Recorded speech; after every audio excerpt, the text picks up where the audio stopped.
Hello, in this video I want to show you how to fix the problem when you have stable internet connection, but you cannot find Call of Duty on a Google Play Store for Alcatel 3T10 4G. To do this, first let's open the Google Play Store. Here we can try to find the game.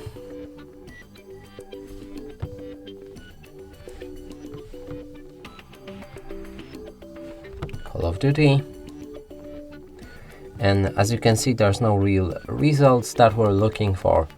And now go back, click on your profile picture, navigate to the settings, family, parental controls, enter apps and games, enter your PIN code, and increase PG to at least 16. Make sure to save the settings afterwards, and if you go back and try to find the game again, it should be at the top right here.